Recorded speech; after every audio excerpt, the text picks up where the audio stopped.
ഈ സിനിമാറ്റിക് പ്രൊഡക്ഷൻസിൻ്റെ ഈ വെഞ്ചറിന് എല്ലാവിധ ആശംസകളും നേരുകയാണ്. ഡോസ് നല്ലൊരു ഡോസായിട്ട് തന്നെ മലയാള സിനിമയ്ക്ക് കൊടുക്കട്ടെ. ഇതെനിക്ക് തോന്നുന്നത് കേട്ടിട്ട്, പേര് കേട്ടിട്ട് ഇതൊരു മെഡിക്കൽ ത്രില്ലറാണെന്ന് തോന്നുന്നു. അഭിലാഷിൻ്റെ ഒരു എന്താ പറയുക, ഒരു പരീക്ഷണ ചിത്രമാണിതെന്ന് തോന്നുന്നു. അഭിലാഷിന് എല്ലാ വിജയങ്ങളും നേരുന്നു.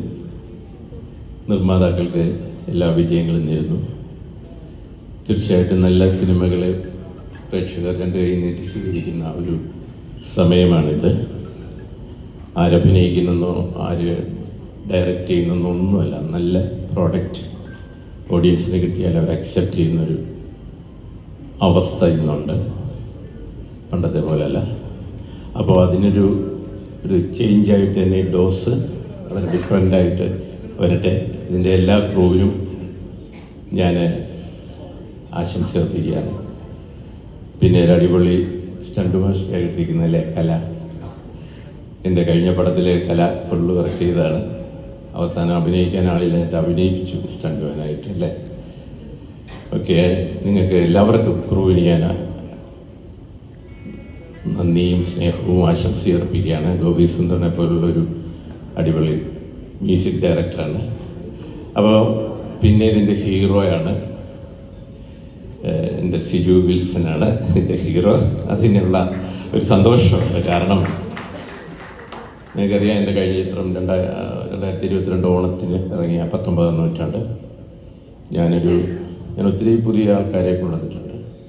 പക്ഷെ ഒരു ട്രാൻസ്ഫോർമേഷൻ ഒരു കഥാപാത്രത്തിന് വേണ്ടി നടത്താനായിട്ട് അന്ന് ആറാട്ടുപുഴ വേലായുധ പണിക്കർ എന്ന് പറയുന്ന കഥാപാത്രം, എനിക്ക് തോന്നുന്നു, ഞാനത് പറയുമ്പോൾ സിജു പോലും ബോധം കിട്ടിയിട്ടുണ്ട് എന്ന് തോന്നുന്നു. അപ്പോൾ ഞാൻ പറഞ്ഞു ഷർട്ടൂരിയനെ ഒന്ന് കാണിക്കാൻ പറഞ്ഞു. അപ്പോൾ ഒരു വളരെ സ്ലിമ്മായൊരു ബോഡിയായിരുന്നു. ഞാൻ പറഞ്ഞു, സാർ ഞാനിത് 6 മാസം വേലായുധ പണിക്കരാക്കും എന്ന് പറഞ്ഞു.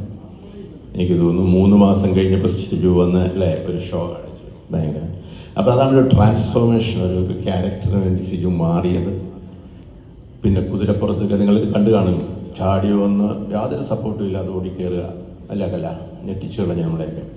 അപ്പം അത് മാത്രമല്ലല്ലോ, അതിനകത്ത് ആക്ഷനും ഒക്കെ ചെയ്തു മാത്രമല്ല, ഒരു ചരിത്ര കഥാപാത്രത്തെ നമ്മുടെ നാട്ടിൽ സൂപ്പർ സ്റ്റാറുകൾ മാത്രം ചെയ്ത് അത്തരം ഫിഗേഴ്സ് അത് ചെയ്ത് കണ്ടിട്ടുള്ള നമ്മളെ ഒരു കൊച്ചു ചെറുപ്പക്കാരനെ വെച്ചിട്ട് അത് ചെയ്തിട്ടത് കയ്യടി മേടിച്ചു എന്നുള്ളിടത്താണ് സിജുവിൻ്റെ ആർട്ടിസ്റ്റ് എന്നുള്ള നിലയിൽ സിജുവിൻ്റെ ഒരു കഴിവ് ഞാൻ പറയാം. അവിടെ വലിയ ചർച്ചയായി, അത് വിജയമായിരുന്നു ആ ഓണത്തിന്. പക്ഷേ സിജുവിന് ഞാൻ വിചാരിച്ചത് കഴിഞ്ഞ് സിജു നമ്മുടെ നിന്നും കിട്ടത്തില്ല, വലിയ കയ്യിൽ നിന്നൊക്കെ പോകും, ഭയങ്കര ഒരു ആക്ഷൻ ഹീറോ ആയിട്ട് മലയാളത്തിൽ മാറും. എന്തുകൊണ്ടോ അതുണ്ടായില്ല. അതാണ് സിജു സിനിമ. അഭിനയിക്കാനും ട്രാൻസ്ഫോർമേഷൻ നടത്താനും മാത്രമല്ല, സിനിമയിൽ അതിൻ്റെ ഒരു സെൽഫ് മാർക്കറ്റിങ്ങും അതിവിടെ നിൽക്കാനും ഒക്കെ ആയിട്ട് ചില തന്ത്രങ്ങളൊക്കെ ഉണ്ട്. അപ്പോൾ സിജു അതുപോലൊരു വലിയ സംഭവം ചെയ്തിട്ടും സിജുവിനെ ഒരു എന്താ പറയുക, ആ ചെയ്ത എഫർട്ടിന് അനുസരിച്ചുള്ള ഒരു വാക്കുകളോ ന്യൂസുകളോ ഒന്നും വന്നില്ല. എനിക്കത് വലിയ വിഷമമുണ്ട്.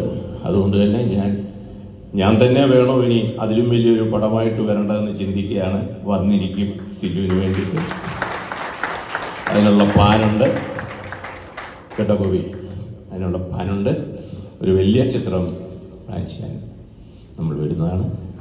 ഡോസ് അതിനു മുമ്പ് എൻ്റെ ആ ചിത്രത്തിന് സപ്പോർട്ടാകട്ടെ എന്ന് ഞാൻ വിചാരിക്കുന്നു. എല്ലാവിധ ആശംസകളും എല്ലാവർക്കും നേരുന്നു. Thank you.